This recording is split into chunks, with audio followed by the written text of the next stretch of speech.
Mayang Sari Sewu, lanjut dengan mutasi ke TK Al Hidayah Duren selama 8 tahun, kira-kira sampai tahun 2021. Ya, saya di TK Al Hidayah itu hanya sebagai guru biasa, saya bukan kepala sekolah. Namun tiba-tiba, ya, saya ucuk-ucuk, saya mendapat panggilan dari dinas untuk melanjutkan tugas saya di TK Pembinaan, yaitu mutasi saya di tempat baru sekaligus mutasi saya sebagai kepala sekolah langsung di TK Pembinaan. Jadi bagi saya ini merupakan suatu kehormatan yang sangat besar sekali. Kalau Bapak Ibu mungkin masa kerjanya sudah lama, mungkin dari semua yang ada di sini, saya adalah masa kerja yang paling pendek. Saya masih 3 tahun menjadi kepala sekolah. Ya, ketika baru menjadi kepala sekolah masih 3 bulan, saya diharuskan untuk mengikuti ujian sekolah penggerak. Pak, yang ditanyakan itu pengalaman 3 sampai 5 tahun. Nah, saya masih 3 bulan, kok sudah harus ikut Pak? Saya bilang itu, saya waktu itu Bapak Kabinnya Bapak Alwi, ya pokoknya dicoba aja, ikut aja. Untuk ya alhamdulillah saya juga takut, ibarat saya baru bangun tidur, baru berjalan disuruh lari cek ya Bu ya. Jadi mohon maaf, ini kalau tadi Bu Indri itu menurut saya itu adalah kepala sekolah yang hebat. Kalau ini saya yang masih anak-anak menjadi orang hebat. Ya kan gitu ya. Jadi kalau misalkan pemaparan kami nanti jauh dari harapan, mohon maaf. Oke, ini kebetulan juga untuk saya kemarin dipanggil Bu, silakan memaparkan ini. Lalu namanya saya juga belum pernah. Ya saya telah minta, saya nanti yang saya tampilkan satu-satu, tidak jadi satu. Oke. Ya tadi kalau katanya Pak Yudi, ya ditampilkan hanya poin-poinnya saja, nanti biar banyak bertanya. Saya justru kebalikannya Bapak. Mohon maaf, lebih tepatnya ini nanti sudah kurikulum ya. Bukan pemaparan kurikulum, ini sudah kurikulum, tapi tidak apa-apa. Kita awali saja, ini langsung saja. Ini tentang PBD, ya.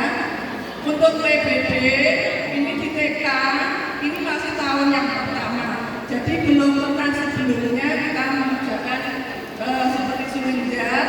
Jadi mungkin masih belum menganggap penting. Jadi hasilnya pun belum maksimal. Karena menurut saya yang sudah ada di PBD itu tidak semuanya sesuai dengan keadaan sekolah kita. Ya, sepahami maksudnya bukan kita. Dari TK Pembinaan ini yang paling baik di sini adalah kita kemitraan dengan orang tua. Kemudian yang paling kurang memuaskan yaitu yang merah. Ketika pembina Pak ada yang merah, ternyata ada juga tadi di TKI Jati Roman itu yang merah tentang literasi. Di sekolah pembina ini sering mendapat bantuan dari dinas tentang buku-buku. Jadi terus terang kami jarang sekali membeli buku untuk perpustakaan. Ya, jadi ini saya kok merah padahal buku kita tidak kurang, selalu mendapat bantuan. Ternyata karena kita belum pernah membeli dari sislah atau dari Kemendikbud itu ya Bu ya. Jadi kalau memang belum pernah membeli, tentu saja itu nanti rapatnya merah. Kemudian juga masih ada yang merah yaitu tentang perlindungan. Karena mungkin ini kesalahan saya juga, ya di TK ini jarang sekali terjadi perlindungan. Mungkin tidak hanya sebatas saling ngejek atau zikir atau apa itu, memukul pun bukan memukul seperti orang dewasa. Karena di sini anak-anak itu masih suci, itu masih istilahnya belum bisa dibilang kalau ini nakal atau itu belum bisa. Ya, masih di awal-awal saja. Itu sebetulnya kita sudah menangani dengan baik, tidak ada masalah.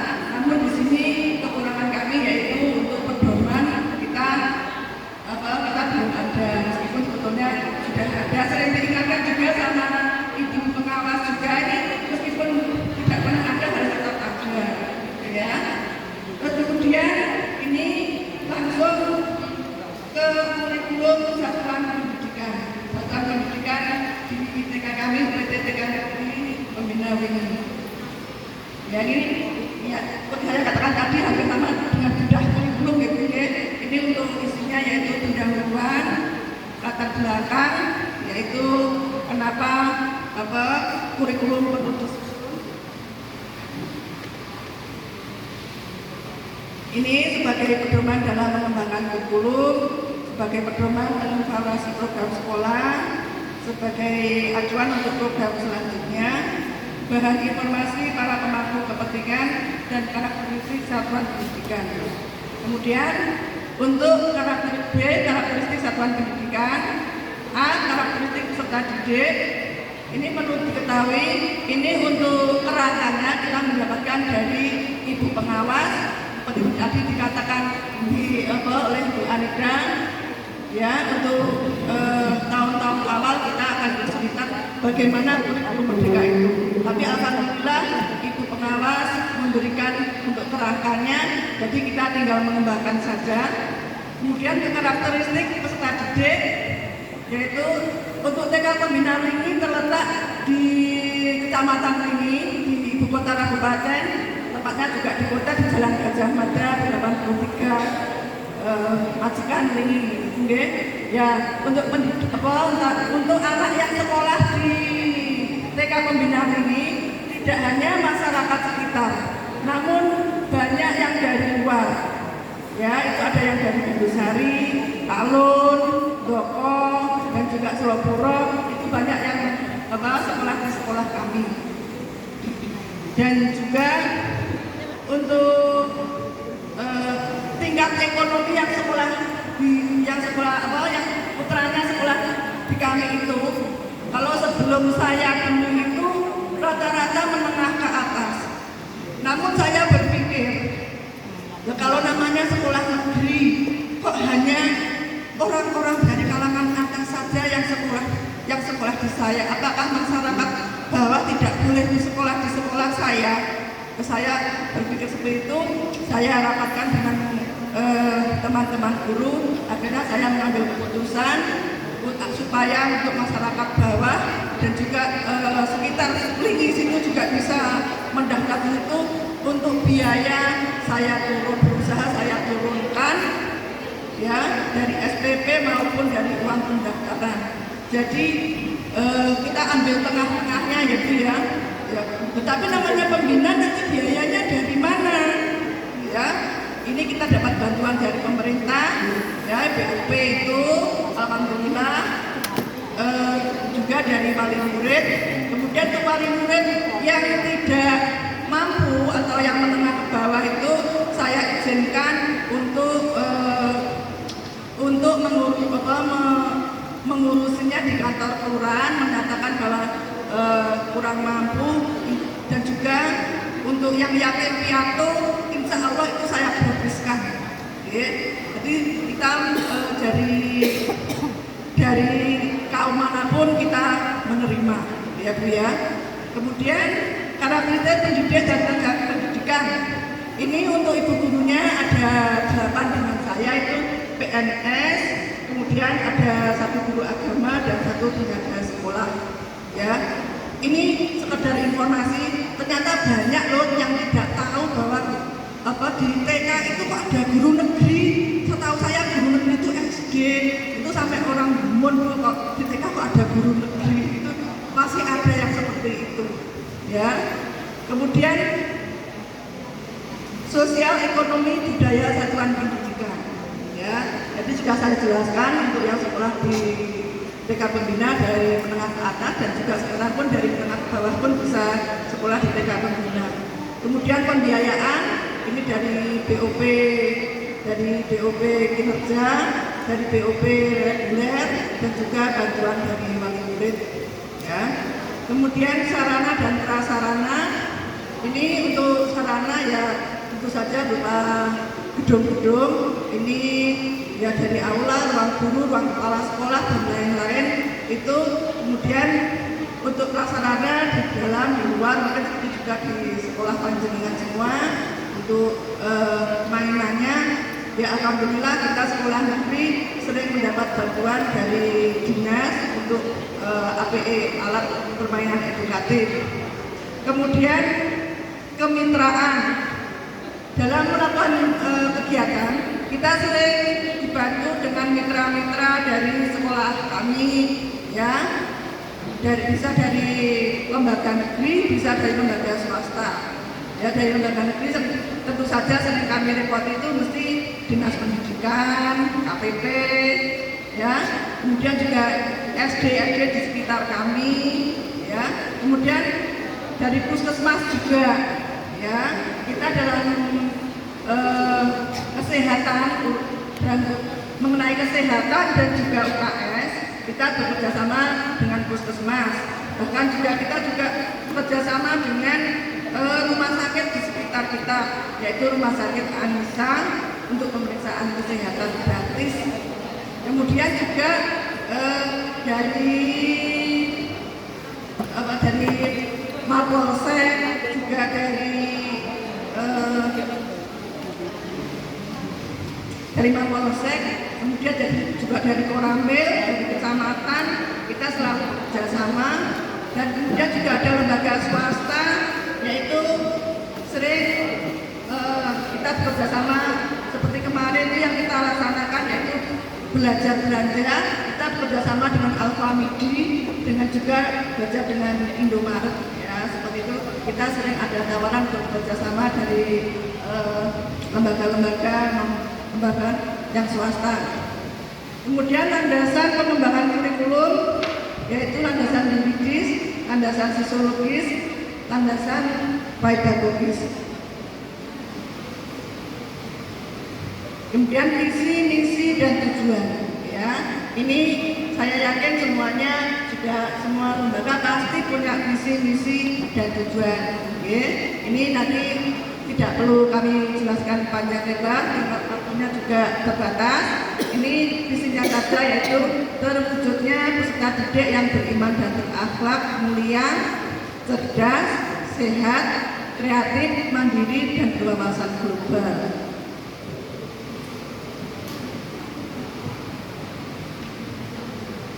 Kemudian pengorganisasian pembelajaran, yaitu intrakurikuler, kegiatan pembelajaran yang dirancang untuk mencapai kemampuan yang tertuang dalam capaian pembelajaran masa fondasi. Pada masa fondasi ini, mungkin kalau di PAUD, TK itu tidak sama, mungkin sama tapi istilahnya saja mungkin yang berbeda. Ya, untuk masa fondasi ini, untuk capaian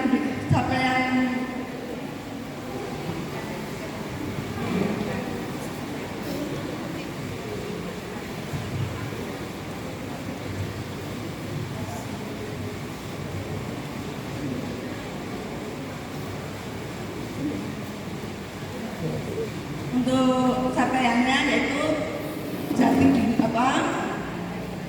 nilai agama dan moral, kemudian jati diri, dan literasi, numerasi, STEM.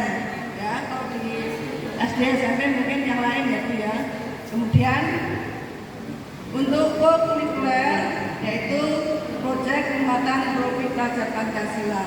Untuk pelaksanaan di TK, di PAUD ini tidak maksudnya fleksibel ya Bu, tidak seperti di SD SMP yang harus begini, tidak banyak pengaturan untuk yang anak-anak.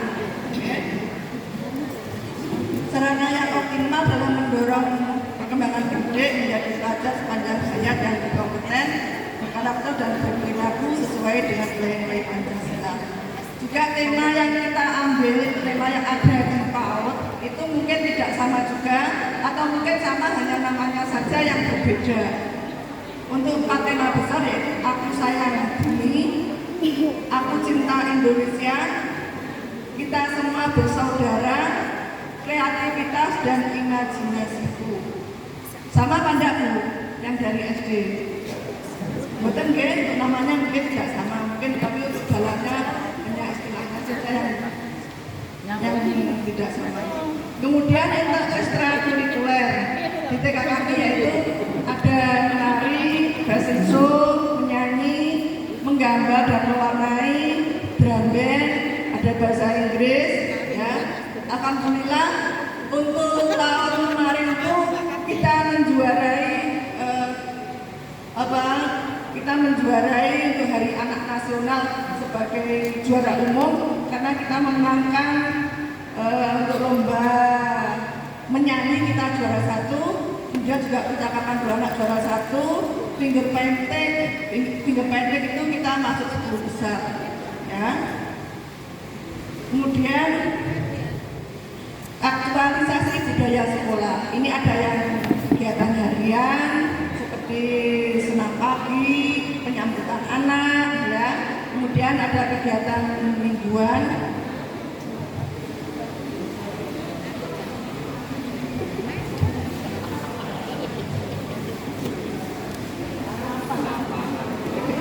Untuk kegiatan mingguan ini setiap Senin kita melaksanakan upacara ya.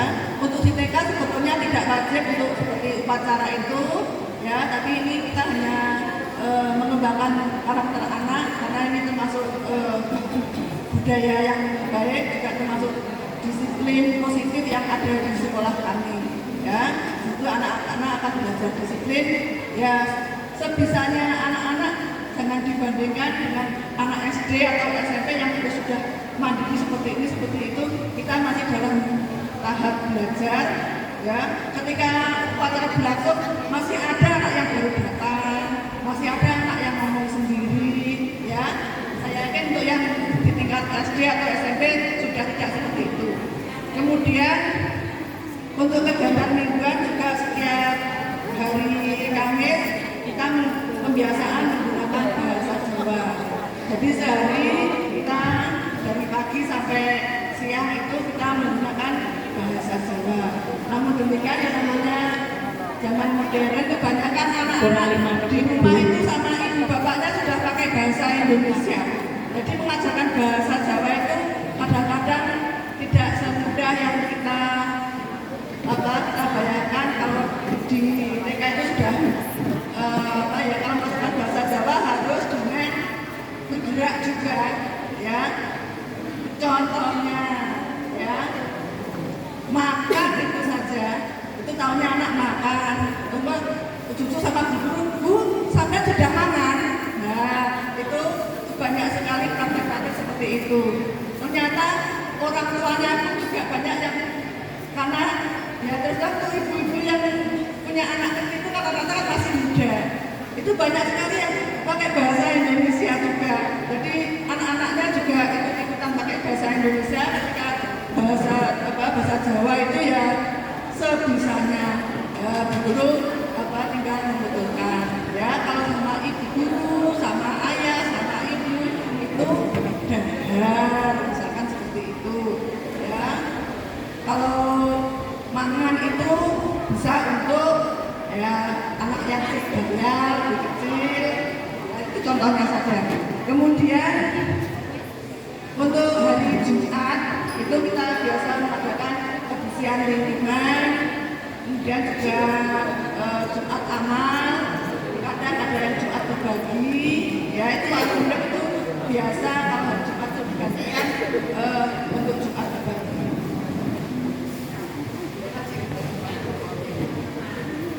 Kemudian juga untuk hari Sabtu itu kita biasa dengan permainan tradisional dan juga menyanyi lagu tradisional, karena sekarang ini sudah banyak lagu anak-anak itu yang anak-anak tidak bisa ya, kalaupun bisa hanya sebagian-sebagian itu sering kita berikan pada hari Sabtu dengan permainan tradisional juga.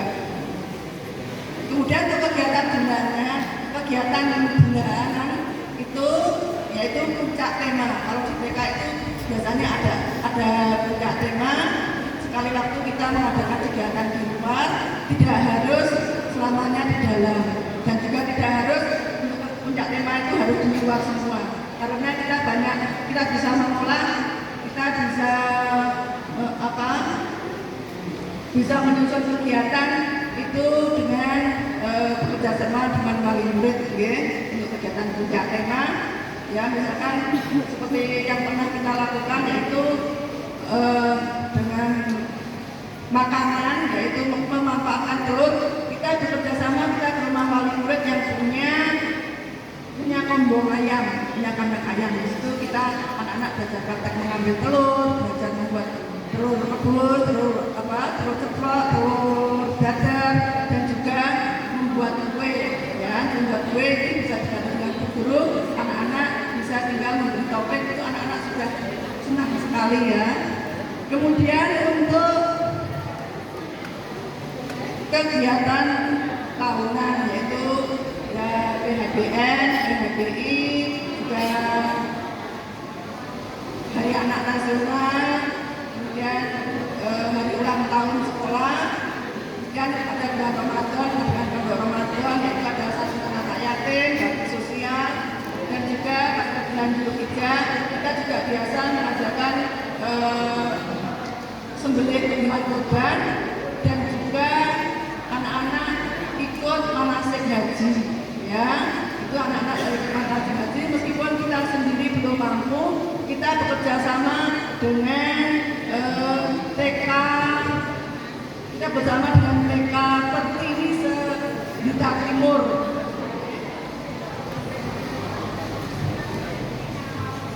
Kemudian program yang dari Dinas Pendidikan yaitu sekolah sangat dini.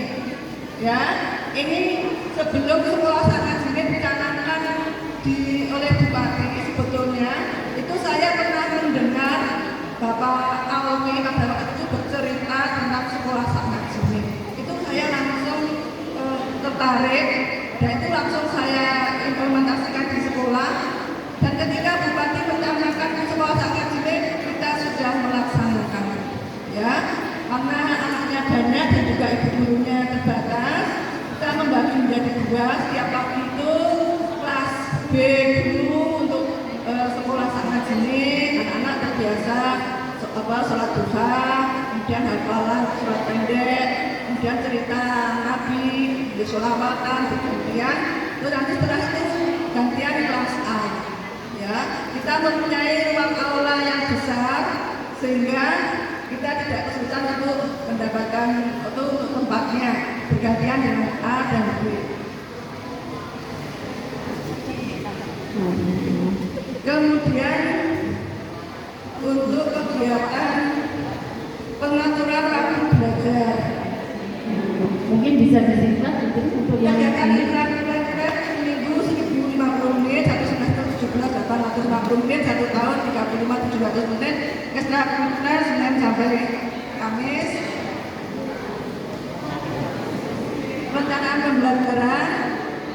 Rencana pembelajaran pemahaman ini sudah jelas ya, biasa di sekolah panjenengan juga, yaitu berdasarkan prinsip kurikulum merdeka, mempertimbangkan tahap perkembangan dan tingkat pencapaian peserta didik, pembelajaran sepanjang hayat, pengembangan kompetensi karakter peserta didik, berorientasi pada masa depan dan berkelanjutan. Strategi pembelajaran, koordinasi kesiapan pembelajaran, prosedur, model pembelajaran belajar kelompok, metode pembelajaran diskusi, proyek, bercerita, eksperimen, demonstrasi, media pembelajaran, kemudian asesmen pembelajaran. Ini ada diapotik asesmen, formatif, asesmen sumatif. Ya, di sini asesmennya mungkin tidak sama untuk SD dan SMP. Kalau di SD SMP bisa dengan angka misalkan 1 sampai 10 atau 1 sampai 100. Kalau di TK itu boleh yang seperti dulu itu yang muncul belum muncul. Kalau dulu bersong itu ya kosong. Tapi ada juga yang masih menggunakan MB mulai berkembang, kemudian BSH sesuai harapan, dan BSB berkembang sangat baik. Namun dalam pelaksanaannya untuk merdeka ini harus ada standarnya. Yang MB itu yang bagaimana, yang BSH itu yang bagaimana, ya disesuaikan dengan materinya. Kemudian ketercapaian tujuan pembelajaran kalender pendidikan. Lanjutkan pendampingan evaluasi dan pengembangan profesional. Untuk pendampingan supervisi kelas, kelompok kerja guru, IHT, untuk evaluasi harian, topik, semester, per tahun, pengembangan profesional, IHT, KKG, ITKI, workshop seminar debat PMO Lokakarya Komunitas Belajar. Terima kasih. Kemudian dilanjutkan dengan Terima kasih Putri atas presentasinya.